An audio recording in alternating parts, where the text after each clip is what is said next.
Government of India act 1935 बहुत important है। अगर हम देखें ये सेकंड माइलस्टोन था towards the good government in India, or responsible government in India. ठीक है, प्लीज यार आप थोड़ा सा ना शांति बनाए रखिए। अगर इसकी बात करें या the act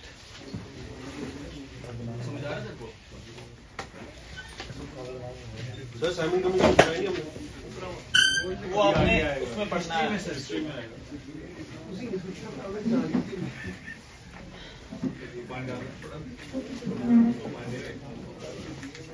milestone towards a complete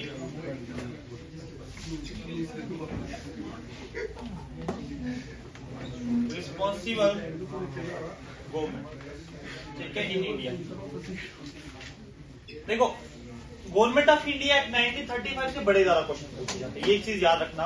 question कैसे आते हैं कि बताओ कि बेस जो आज जो हमारा संविधान है ना, सबसे ज्यादा पोर्शन आपका कहां से लिया गया? वो आपका गवर्नमेंट ऑफ इंडिया एक्ट 1935 से लिया गया। Sir government of act, government of India act 1935, ठीक है, गवर्नमेंट ऑफ इंडिया ठीक है, ये लिख लेना मैंने, ठीक है। गवर्नमेंट ऑफ इंडिया एक्ट 1935 से आपका जो है मेजर पोर्शन आपके भारत के संविधान का लिया गया, ठीक है, ये चीज याद रखना। अब क्या था कि the act mark the second milestone towards the complete responsible government in India. अब देखो 1858 में ब्रिटिशर्स ने क्या कहा कि आओ इंडियंस, आपको हम गुड गवर्नमेंट देते हैं, ब्रिटिशर्स, वो भी हाँ लॉलीपॉप वाले देश में, बट नहीं बड़े वाला ही था, ठीक है। अब देखो गवर्नमेंट ऑफ इंडिया 1935, अब सेकंड माइलस्टोन तो आ गया, इसमें बहुत सारी चीजें आई। अब देखो ऑल फेडरेशंस ऑफ इंडिया, जितना भी मतलब सारी इंडिया, मतलब जितने भी आपकी प्रिंसिपल स्टेट्स थी उनको भी जोड़ने की बात की, बट ये कंप्लीट तरीके से पास, आप कह सकते हो ये फाइनली फुलफिली पास नहीं हो पाया। एक्चुअल में रीजन क्या था इसके पीछे कि आपकी जो प्रिंसिपल स्टेट्स थी ना, उनने कभी इसको ज्वाइन ही नहीं किया, ठीक है। इसमें क्या था, it provide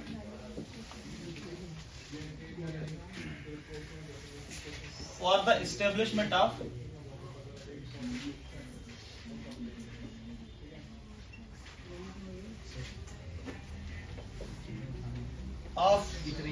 all India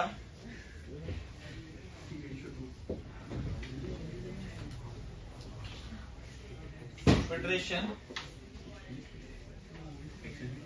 consisting of provinces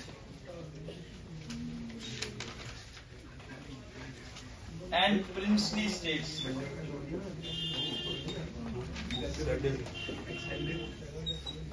as units।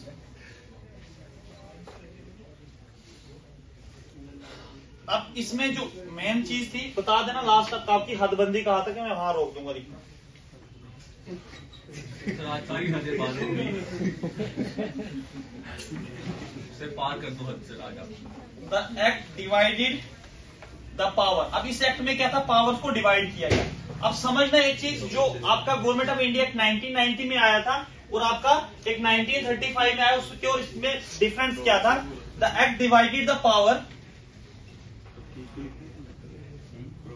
Between the centre and units. Units किसकी बात करें? इन टर्म ऑफ यूनिट्स आपके आगे प्रिंसिपल स्टेट और आपके प्रोविंसेस, इन टर्म ऑफ तीन लिस्टें बनाई गई। जो गवर्नमेंट ऑफ इंडिया एक्ट 1919 में दिया था, उस समय भी आपको डायरकी दी गई थी, आपको एक ट्रांसफर और रिजर्व जो लिस्ट दी गई थी, बट वो क्या था, एक फॉल्स, आप कह सकते हो कि एक इंडियंस को बेवकूफ बनाने की बात की थी। बट यहाँ पे आपकी जो पावर्स को डिवाइड किया गया, बट ये ट्रू, यहाँ पे क्या था कि अब जो हमें चाहिए थी प्रोविंशियल ऑटोनॉमी, वो हमें मिल गई थी इस समय, ठीक है। अब देखो इंडिया काफी देर पहले ही आजाद हो जाता है, ठीक है, 1935 के बाद कभी भी आजाद हो सकता था, बट इंडियन नेशनल कांग्रेस और मुस्लिम लीग के बीच में आपस में बनी नहीं, ठीक है, दोनों का एजेंडा अलग था, इसीलिए वो प्रॉपर तरीके से हम आजादी जो टाइम पे लेनी चाहिए थी वो लेने नहीं हुई, ठीक है। Act divided the power. अब देखो मैं यहाँ पे साइड पे लिखता हूँ, तीन लिस्टें बनाई गई, एक फेडरल लिस्ट बनाई गई, ठीक है, और दूसरी आपकी प्रोविंशियल लिस्ट बनाई गई।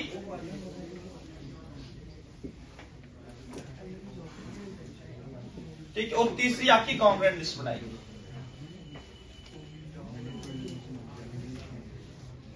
ठीक है, अब देखो इसमें कितनी आइटम्स के ऊपर ये कानून बना सकते थे। ठीक है, आइटम्स कुछ और मत समझना, ठीक है। नहीं सर, ठीक है, हम नहीं समझेंगे।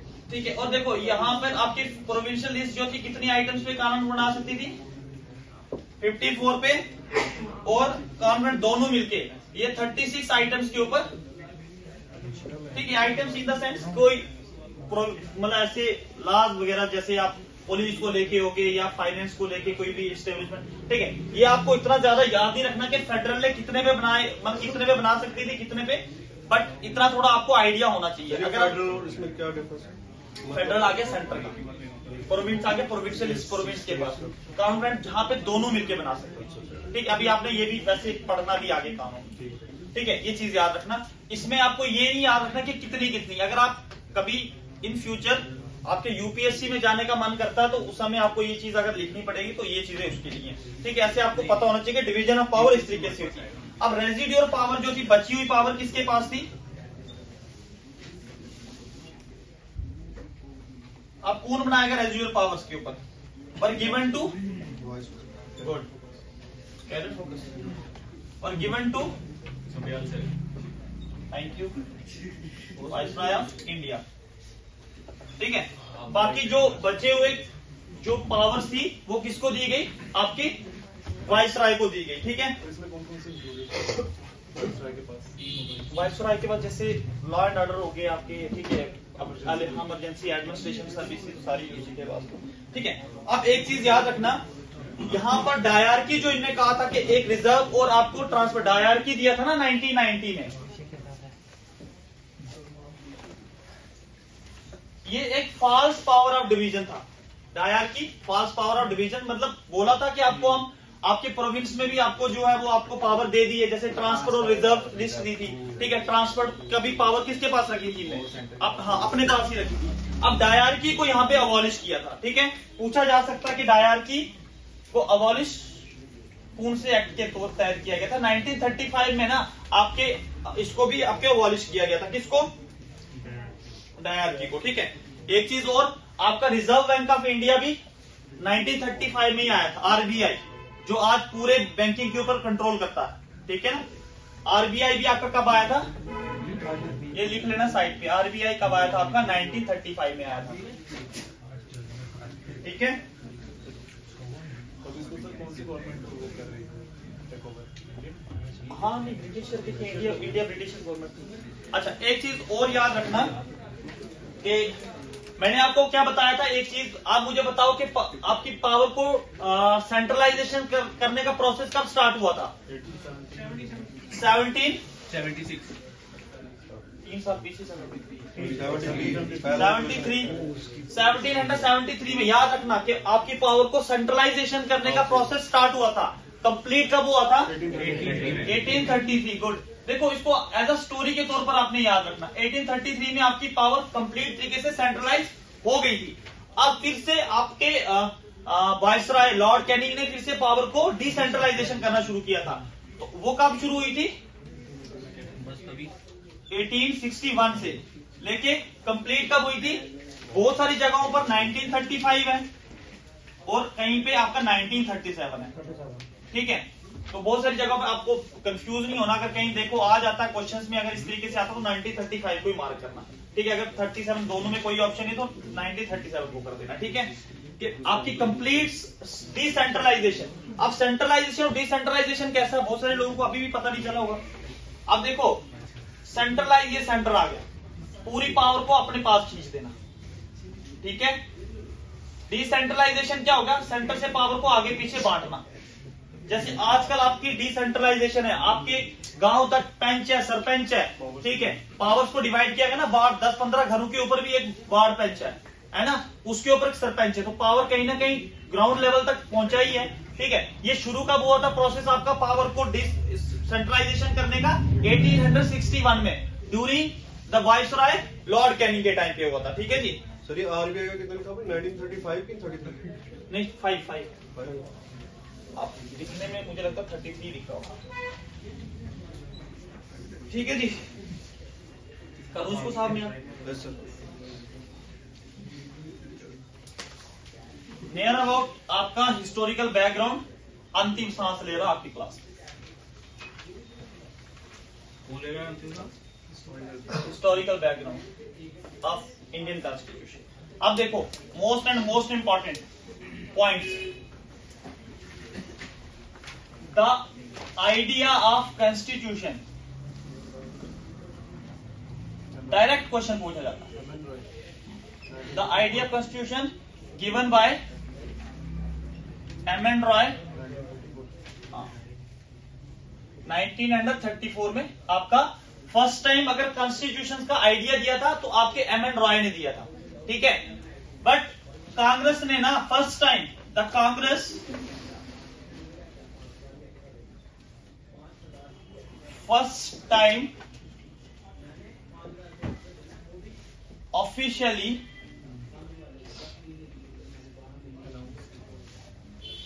demanded for the Constitution of India 1937। Very good. 1937 नहीं है, 1935 है। जेकेपीएससी चेयरमैन कैसे आपने प्री क्वालिफाई कर दिया? The Congress first time officially demanded for the, question आया होता तो नहीं होता, आएगा ना सर क्वेश्चन। आपके फेवर के आए सारे। बिल्कुल sir. Congress first time officially demanded for the constitution of India 1935 में कॉन्स्टिट्यूशन के लिए कांग्रेस ने फर्स्ट टाइम ऑफिशियली डिमांड किया था, ठीक है जी। तो मैंने उधर आपका नाम लिया, उन्होंने बोला अच्छा अच्छा फिर ले लो। अच्छा, इन 1938 में क्या होता है? 1938 में पंडित जवाहरलाल नेहरू, पीटी नेहरू जी क्या कहते हैं कि हमारा जो कॉन्स्टिट्यूशन होगा वो फॉरेन इंटरफेरेंस उसमें हमें नहीं चाहिए। The constitution of India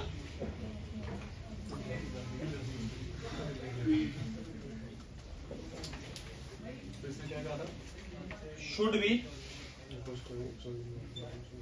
free from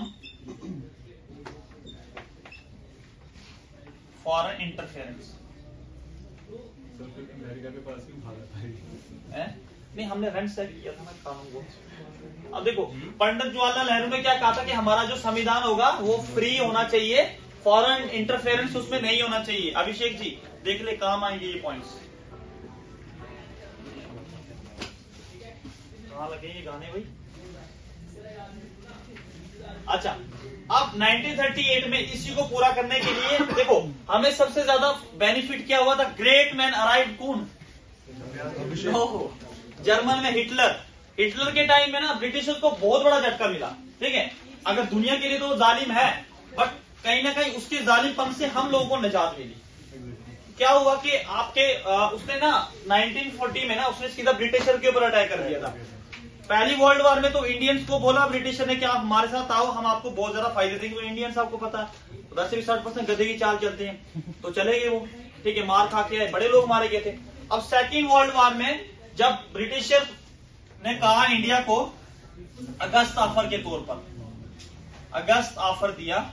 August offer क्या था, कब दिया गया था? इन 1940 में। इसमें क्या कहा भाई, आओ इंडियंस, आप हमें वर्ल्ड वॉर सेकेंड में हमारा समर्थन करो, उसके बाद आपको हम इंडिपेंडेंस डोमिनियन स्टेट देंगे। डोमिनियन स्टेट क्या होता है कि जहां पे आपका पॉलिटिकली एडमिनिस्ट्रेशन लीगली आपके अंडर कंट्रोल में आएगा। इंडियंस ने बोला ना भाई, बड़े लॉलीपॉप ले लिए फ्री के, अब नहीं, अब हमसे नहीं हो पाएगा, ठीक है। अब अगस्त ऑफर 1940 में फेल होके वापस चला जाता है, ठीक है। अब ब्रिटिशर्स तो वैसे भी उधर से मुक्कियां बज रही थी, इंडियंस को वैसे भी चाहिए थे। इंडियंस आपको पता वैसे भी दलेर लोग हैं। 1947 में इसी वाले अगस्त आप उनको फॉर्मलाइज करने के लिए आपका आता क्रिप्स मिशन। इन 1942 आपका क्रिप्स मिशन आता है। पहले आपकी यूपीएससी में डायरेक्ट क्वेश्चंस इसके ऊपर कैसे पूछे जाते, बताओ कि क्रिप्स मिशन में 3 मेंबर्स आए थे, कौन कौन से थे? अब क्रिप्स मिशन क्या था आपका, जो 1940 में आपका अगस्त आया था, इसी को फॉर्मलाइज करने के लिए आपका क्रिप्स मिशन आता है 1942 में। यहां पर पंगा क्या पड़ता है कि यहां पर बोलते भैया आपको हम इंडिपेंडेंट डोमिनेंस दे रहे हैं, आप बनाओ, आप इंडिपेंडेंट स्टेट्स अपनी बना सकते हो, बट इसकी वजह से प्रॉब्लम हो गई आपके मुस्लिम लीग्स को। मुस्लिम लीग्स ने कहा ना भैया हम तो इंडियन के साथ नहीं रहते, हमें तो अलग ही चाहिए। ठीक है, अब क्या हुआ कि ये भी बेचारा हार थक के वापिस चला गया। देखो इंडिया आजाद कब का हो जाता है, 1942 में उन्होंने बोला तुम बनाओ काम, ठीक है, बट क्रिप्स मिशन आया, उसने कहा कि आप क्या बनाओ, बट ये कानून कैसे लागू होगा कि भाई एक स्टेट का एक ही कानून होगा। अब मुस्लिम लीग चाहती थी कि नहीं हमें अपना एक अलग पाकिस्तान चाहिए, ठीक है, तो ये भी क्रिप्स मिशन भी आपका फेल होकर चला जाता। इसके याद रख लेना। वैसे इसके 3 मेंबर्स आए थे, हो सकता पूछा जाए, सर स्टिफर्ड,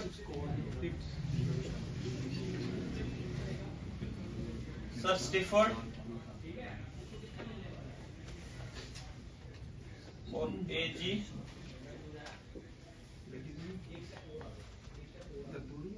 अलेक्जेंडर, और एक का नाम और था,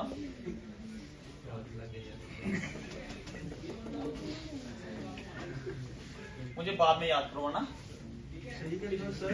स्टैनफोर्ड, स्टिफर्ड देखने में तीसरा सर स्टिफर्ड, एजी अलेक्जेंडर, और एक और था, टी से बनता उसका नाम, अब मेरे माइंड में नहीं आ रहा, थॉमस, ना ना कुछ हो रही है। ठीक है, अब ये क्या होता कि ये वाले अगस्त आपका क्रिप्स मिशन आता है, इसके 3 मेंबर्स आते हैं। आपके यूपीएससी में पूछा जाता था, वैसे अब नहीं पूछा जाता ये, ठीक है। अब पैथिक लॉरेंस, आप पैथिक लॉरेंस है, पैथिक लॉरेंस है,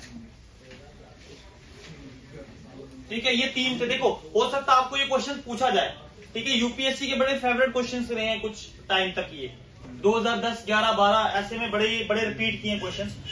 1942 में जो क्रिप्स मिशन आया था उसके 3 मेंबर्स जो आए थे, एक आपका सर स्टेफर्ड था, एजी अलेक्जेंडर था और पैथिक लॉरेंस था, ये 3 मेंबर्स थे इसके, ठीक है जी। अब ये भी क्या होता कि ये भी फेल हो जाता है, ये भी पूरे तरीके से पास नहीं होता है, वापिस चले जाते हैं, ठीक है। उसके बाद होता जनाब आपका 1946 में आपका कैबिनेट मिशन प्लान इंडिया में आता है, ठीक है। कैबिनेट मिशन प्लान आता है, फिर उसके बाद आपकी कॉन्स्टिट्यूएंट असेंबली आती है, उसके अकॉर्डिंगली आपकी कॉन्स्टिट्यूशन आपका इलेक्शंस होते हैं। मैं कर दूं इतने को साफ, समझ आ रहा, सबने लिख लिया ना,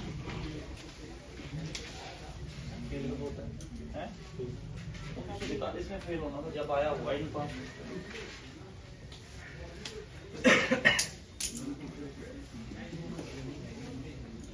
1946 में आपका आता है कैबिनेट मिशन प्लान, इससे के अकॉर्डिंगली आपकी कॉन्स्टिट्यूएंट असेंबली बनती है, ठीक है। यहाँ पे लिख लो सीए, कॉन्स्टिट्यूएंट असेंबली, ठीक है। इसके अकॉर्डिंगली अब क्या होता है कि देखो ये एक ऐसा प्लान ब्रिटिशर्स ने लाया था कि जो दोनों ने एक्सेप्ट किया था। उन्होंने कहा था कि भाई पहले तुम लोग इलेक्शन तो करो, इलेक्शन के बाद देखेंगे तुम लोग इंडिपेंडेंट स्टेट ले लेना, ठीक है। अभी आप इतना बड़ा मसला खड़ा मत करो। अब देखो उस समय क्या होता है कि सीट्स अलॉट की गई, सीट्स अलॉटेड, टोटल सीट्स कितनी थी 389 आपकी टोटल सीट्स थी, ठीक है जी। 389 आपकी टोटल सीट्स थी। अब उसमें क्या था कि आपकी जो ब्रिटिश इंडिया के लिए थी, ब्रिटिश इंडिया, उसके लिए कितनी सीट्स अलॉट की गई, 296 सीट्स अलॉट की गई, ठीक है जी। उसके बाद प्रिंसली स्टेट्स के लिए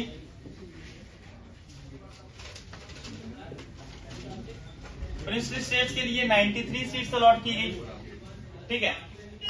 ब्रिटिश इंडिया के लिए कितनी सीट्स थी 296 और प्रिंसली स्टेट के लिए 93। अब इसमें से भी डिवीजन होती है, इस वाली में से क्या डिवीजन होती है, देखो 11 प्रोविंसेस थे उस समय, 11 प्रोविंसेस थे, 11 प्रोविंसेस को कितनी सीट्स अलॉट की गई 292 सीट्स अलॉट की गई, और 4 जो थी 4 चीफ कमिश्नर प्रोविंसेस थे, ठीक है।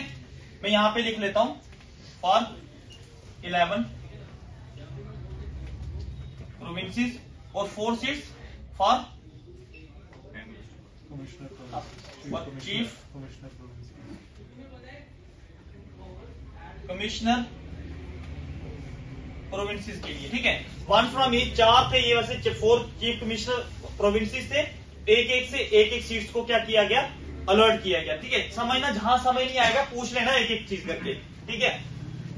सारी चीज आपकी सीक्वेंस पे चलेगी।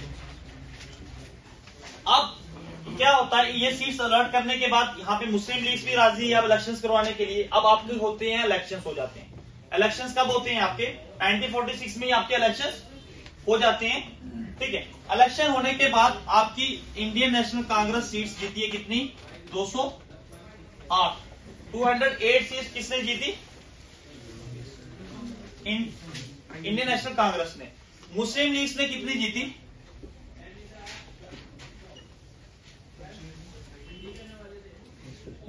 इनने जीती 73 सीट्स सर कौन से ईयर में?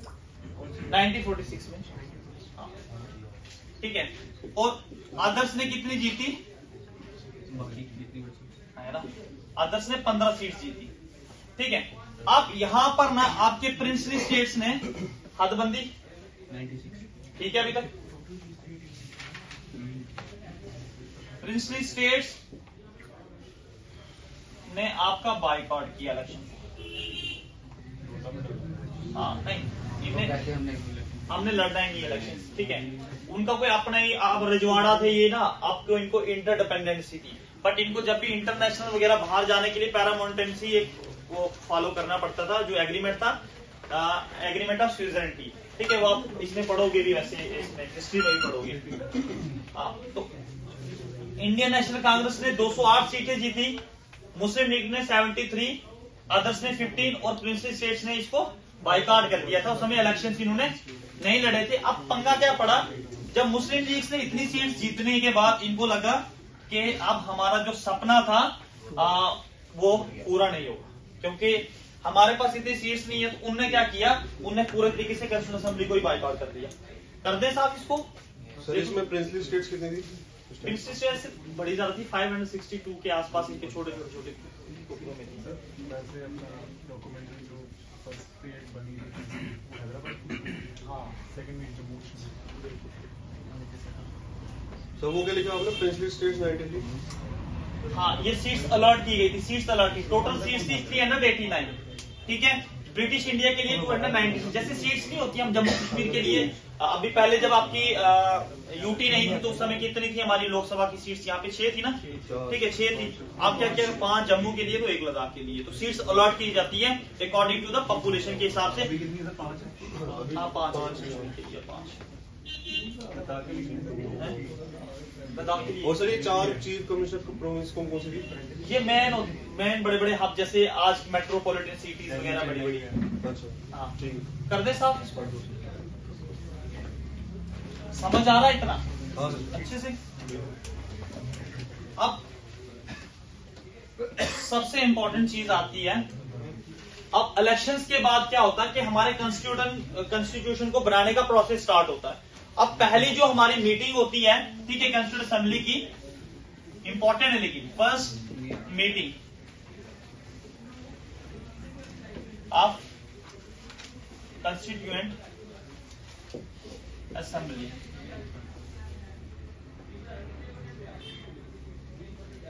held in 9 दिसंबर 1946 में। बहुत इंपॉर्टेंट है, इसके ऊपर पूछा जाता है कि उस समय आपका टेम्परेरी प्रेसिडेंट कौन था, ठीक है। उस समय एक दिन के लिए एक प्रेसिडेंट को बनाया जाता था, ठीक है। उस समय आपका डॉक्टर सच्चिदानंद सिन्हा जो थे, doctor Sachchidanand, most important point है, Nand Sinha temporary president, temporary president थे आपके डॉक्टर सच्चिदानंद सिन्हा जी थे आपके, जो टेम्परेरी प्रेसिडेंट थे। 9 दिसंबर को हेल्ड हुआ, ठीक है। फिर आपकी दूसरी मीटिंग कब होती है, हर 2 दिन के बाद हो रही थी। 11 दिसंबर 1946 को आपकी सेकंड मीटिंग होती है। तो सेकंड मीटिंग में आपके डॉक्टर राजेंद्र प्रसाद जी जो थे वो क्या थे आपके temporary president, doctor Rajendra Prasad. देखो अब ये वो प्रेसिडेंट नहीं है जैसे आफ्टर, वो तो 1952 के जनरल इलेक्शन के बाद आपके डॉक्टर राजेंद्र प्रसाद जी बने थे। बट यहाँ पे कॉन्स्टिट्यूएंट असेंबली की जैसे आज का हमारी मीटिंग चल रही है, हम बोलेंगे नहीं आज जो हम किसको बना लेते हैं, हम राजन को बना लेते हैं जी, आज का जो है प्रेसिडेंट ये आपको संभाल लेगा। देखो आपने देखा होगा ना, जब टीचर डे होते थे तो बच्चों को बोलते थे आज आप टीचर का काम करोगे, टेम्परेरी और परमानेंट थोड़ी, उसको तनख्वाह थोड़ी लेगा वो टीचर की। बट ये था कि टेम्परेरी बनाए जा रहे थे, उस समय असेंबलियां हो रही थी, ठीक है। अब डॉक्टर सच्चिदानंद सिन्हा को क्यों बनाया गया था उस समय, ये एक बुजुर्ग थे, ठीक है। हम ऐसा ही देखते हैं ना क्लास में, यार बड़ा कौन है, क्या कोई थोड़ा समझदार होगा, तो उसके अकॉर्डिंगली डॉक्टर सच्चिदानंद को पूछा जाएगा ये क्वेश्चन। इंपॉर्टेंट इतना बोल दो, अगर पॉलिटी के 18 नंबर गए ना तो यही क्वेश्चन पिक करेंगे वहां से। फिर 13 दिसंबर को ना, 13 दिसंबर 1946 को आपके टेम्परेरी प्रेसिडेंट पंडित जवाहरलाल नेहरू बनाए गए, ठीक है। और 13 दिसंबर 1946 में ना, देखो एक चीज याद रखना, इस पूरे को ना मुस्लिम लीग ने बाइकआउट कर दिया था।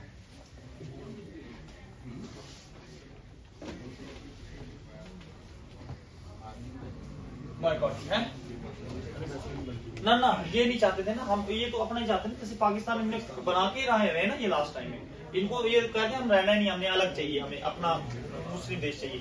अब देखो 13 दिसंबर 1946 में पंडित जवाहरलाल नेहरू ने क्या किया कि, अब देखो ये ना बड़े मतलब बड़े दिल वाले लोग थे, इनने क्या किया कि देखो इनको बड़ा गिल्टी फील होने लगा कि मुस्लिम लीग हमारे साथ ही, हमारे भाई आप हमारे साथ ही, हमारी मीटिंग्स हो रही है, उनको बड़ा ना अजीब सा फील हुआ।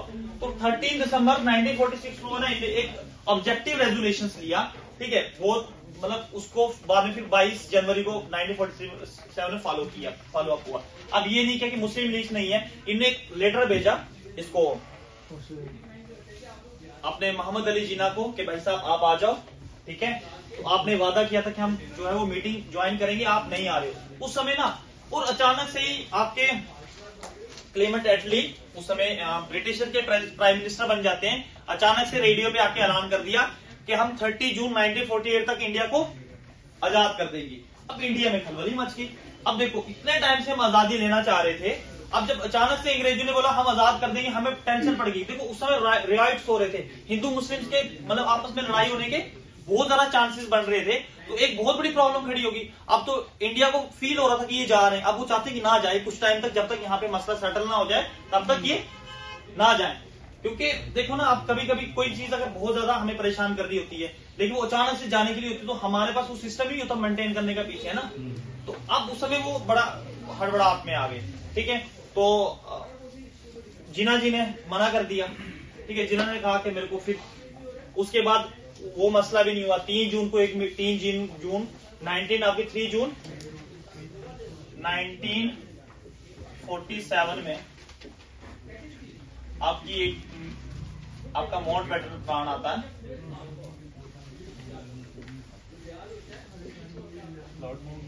हाँ, ये आपके लास्ट वाइसरॉय ऑफ इंडिया थे।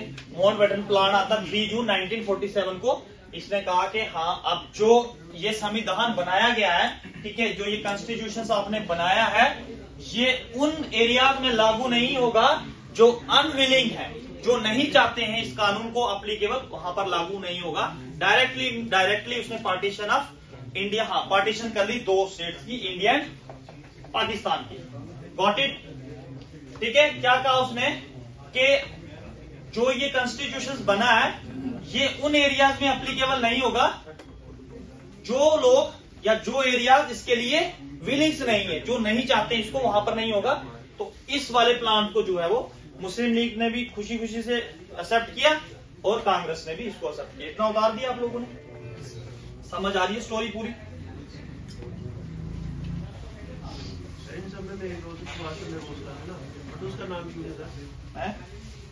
सुभाष चंद्र बोस क्या था? सुभाष चंद्र बोस का, यार ये फ्रीडम फाइटर्स थे। हिस्ट्री में से पढ़ोगे ना, अपने इसने इंडियन आर्मी को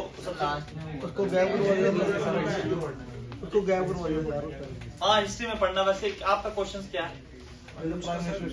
उसी का सारा रोल था ये सब में, लेकिन उसका नाम क्यों नहीं है? कोई और ले रहा है, गांधी ने ये सारे क्रेडिट लेके। उसको ये ना, उसको गैप नहीं करवा, ये पता कौन से मुद्दे हैं ये ना पॉलिटिक्स के हम पढ़े भी इससे नहीं बड़ी है। बोर्ड मिलेंगे आप नहीं सही भी है, बहुत सारी चीजें जो है वो सामने नहीं है। अभी तो पढ़ रहे हैं हम। हाँ। राइट के लिए बोलना चाहिए। ठीक है ना ना माउंट बैटन अभी आने दे ह्यूमन राइट्स आने दे फिर बोला ह्यूमन राइट्स आएंगे अब आगे। 3 जून को क्या एक कुछ हाँ आया था? इसने आपका ऑन 3 जून 1947 में माउंट बैटन प्लान आया था। आ रहे हैं सर आपको प्लान है। दूसरी क्लास अच्छा देखो इतना उतार दिया, मैं ये माउंट बैटन प्लान लिख लेता हूँ।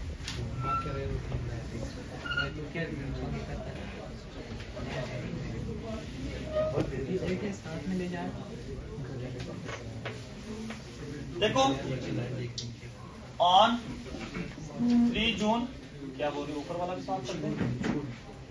3 जून the British government 1947 made it clear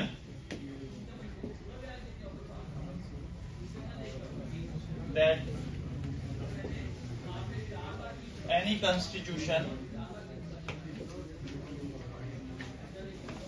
formed by the CA, मैं CA लिख रहा हूँ, आप नहीं लिखना, चार्टर अकाउंटेंट कहीं नहीं लिख के आना इसको, ये कॉन्स्टिट्यूंट असेंबली है, ठीक है। CA of India, constituent assembly of India, ठीक है। इसमें क्या कहा, इट कैन नॉट अप्लाई, ये मैंने पॉइंट्स बोले आप लिखवा रहा हूं, to those parts of the country which are unwilling.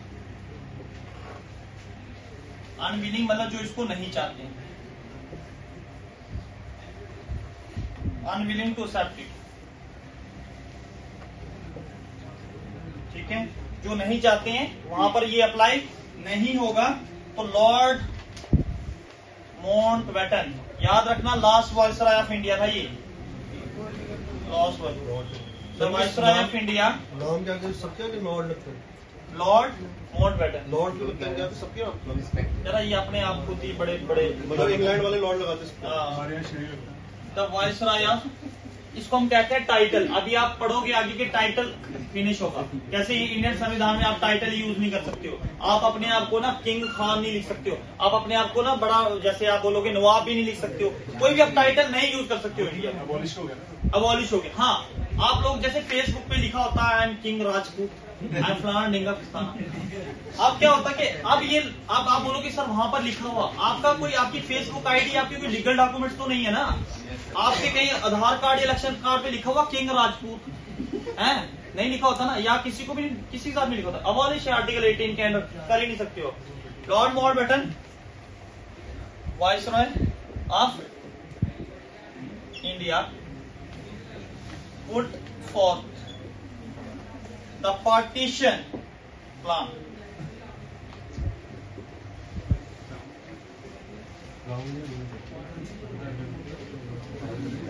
known as the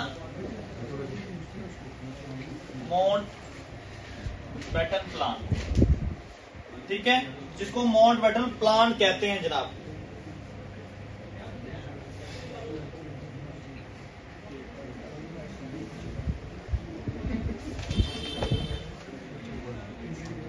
लिख लिए इतना, कुछ इंपॉर्टेंट पॉइंट लिखवा रहा हूं, है तो हिस्ट्री से वो, बट हो सकता है कि आपके काम आ जाए। अब दिवानी राइट्स किसने दिया था ब्रिटिशर्स को?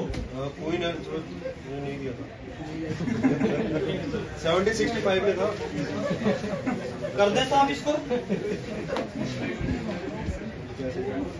लॉर्ड माउंटबेटन की स्टोरी आ रही है। मुगल लास्ट वाली मिटाना नहीं।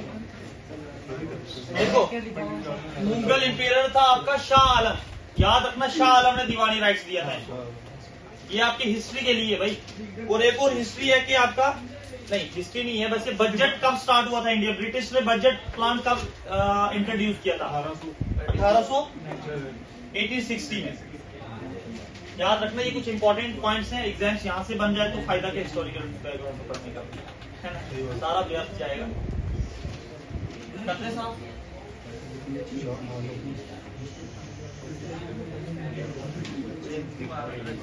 तो क्या नाम था? शाह आलम। शाह आलम।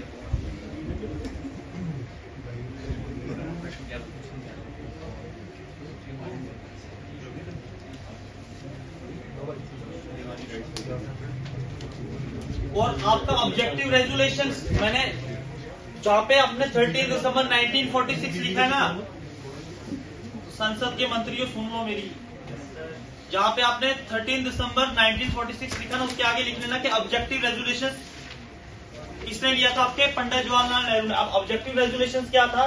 ये मतलब कि हमारा जो संविधान होगा एक पावरफुल होगा, सॉवरेन होगा, जिसमें कोई भी रिलीजन जो होगा उसका स्टेट रिलीजन नहीं होगा। हमारे संविधान में सबसे ज्यादा देखो, दुनिया में बड़े कम ऐसे देश है जहां पर इस तरह के कॉन्स्टिट्यूशन होते हैं। हमारा संविधान एक ऐसा संविधान है जहां पर जिसका स्टेट रिलीजन नहीं है। बाकी आप बाहर के कोई भी देखो, मैक्सिमम उठा लो जहाँ पे स्टेट रिलीजन, हाँ पाकिस्तान का स्टेट रिलीजन है, आपके अरब जितने भी बहुत सारे वहाँ पे मतलब जितने भी लॉ चलते हैं वो रिलीजन को लेके चलते हैं, ठीक है। क्या हो गया मतलब समझ में? ऑब्जेक्टिव रेजोल्यूशन किया था 13 दिसंबर 1946 को, ठीक है। हाँ जवाहरलाल नेहरू ने, ठीक है। इसका मतलब इसने कहा था कि हमारा जो संविधान होगा वो सॉवरेन होगा, सबके लिए पावरफुल होगा, सेक्युलर होगा, ठीक है, जिसमें कोई भी स्टेट रिलीजन नहीं होगा, ठीक है। नहीं तो स्टेट रिलीजन के अकॉर्डिंग जिस तरीके का जिस रिलीजन को स्टेट रिलीजन लिया जाता है, लॉ भी उस तरीके से चलते हैं, ठीक है। जैसे मानो कि किसी भी देश को उठा लो, जैसे पाकिस्तान को उठा लो, वहां पे मतलब जैसे आपके इस्लाम में लिखा होगा उसके अकॉर्डिंगली उसको पनिशमेंट मिलती है। यहाँ पे अगर कोई स्टेट रिलीजन मानो कि मेजोरिटी में हिंदुइज्म से अगर हिंदुइज्म का होता तो अकॉर्डिंग टू लॉ किसके ऊपर चलता? हिंदुइज्म के ऊपर, बट ऐसा नहीं है, ठीक है। सबसे ज्यादा खासियत हमारे कॉन्स्टिट्यूशन, और दुनिया में सबसे ज्यादा लेंथियस्ट रिटन कॉन्स्टिट्यूशन भी हमारा है, ठीक है।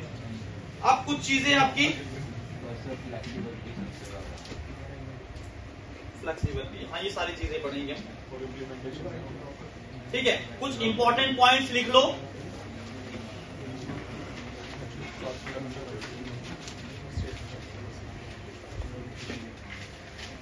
देखो 1947 में जो आपका आता इंडिपेंडेंस एक्ट आता, 1947 में इंडिपेंडेंस एक्ट आया, जस्ट समझा रहा हूँ। इंडिपेंडेंट एक्ट के अकॉर्डिंगली हमें आजादी मिली, ठीक है। इसके तहत बहुत सारी चीजें, इसमें सारा पड़ा हुआ, इसके चक्कर में मत खजलो, इसने पढ़ा हुआ देख बंदा केएस अगर जिसने प्री क्वालिफाई किया ना, ये भी नहीं छोड़ने वाला ये, इसीलिए गुमराह कर रहा तेरे को।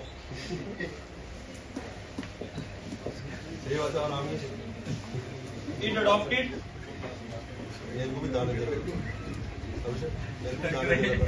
नेशनल फ्लैग ऑन 22 जुलाई 1947, ठीक है। बहुत सारे इंपॉर्टेंट पॉइंट्स हैं। इट अडॉप्टेड में क्या लिख रहा हूँ कि जो आपका इंडिपेंडेंस एक्ट था 1947 का, उसके अलावा इसने क्या क्या अडॉप्ट किया कि हमारा नेशनल फ्लैग 1947 में अडॉप्ट किया गया। यार डिजाइन, हाँ डिजाइन के तो मुस्लिम कोई वुमेन थी जिसने डिजाइन किया था, ठीक है। अब दिया किसने? ये 1911 में ही कहीं पे किया था, बट इसका पूछो, इसके बारे में पूछा था डिजाइन किसने? इंडिपेंडेंस एक्ट, हाँ ये आपका ना हिस्से में सारा आ जाएगा। It adopted the national anthem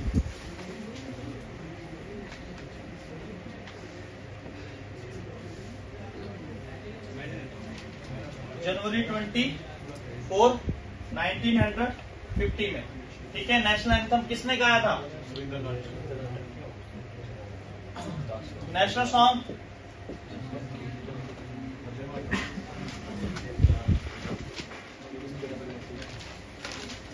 national song कब अडॉप्ट किया गया था? ये भी आपका 24 जनवरी को किया गया था,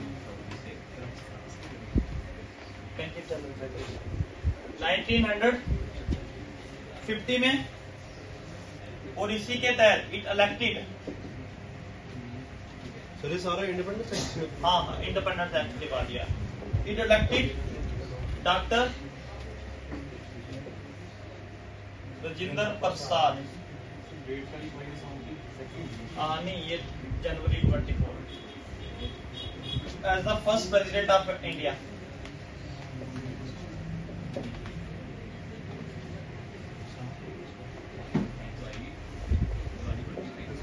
प्रेसिडेंट ऑफ फ्री इंडिया। हाँ, प्रेसिडेंट ऑफ फ्री इंडिया भी कहते हैं। ये भी कब आया था? On January 24, 1950। बहुत सारी चीजें आपकी जनवरी 1924 में हुई है, ठीक है। द कंस्टिट्यूएंट असेंबली टोटल कितने सेशंस हुए थे? 11 सेशंस हुए थे। पूछा जाता क्वेश्चंस, कितना टाइम लगा था बनने में इसको? ओवर 2 years, 11 months और 18 days, ठीक है। खर्चा कितना आया था संविधान को बनाने में?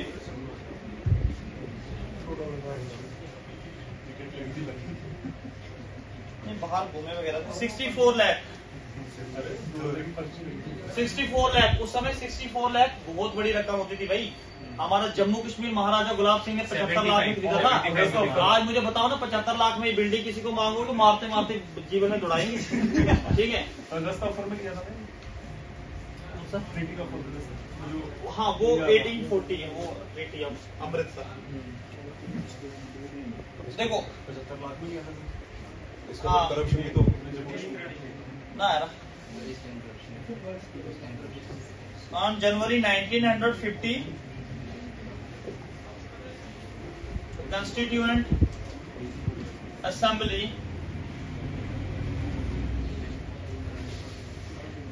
held its last session.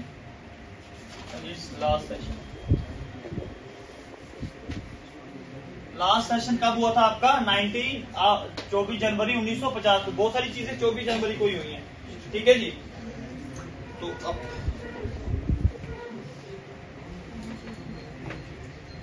बहुत सारी चीजें हैं, हम कल स्टार्ट करेंगे। आज रिवीजन कर लेते हैं, इतना जरूरी है क्योंकि डेट्स वगैरह बड़ी ज्यादा पड़ती है। चलिए खत्म हो गया टॉपिक,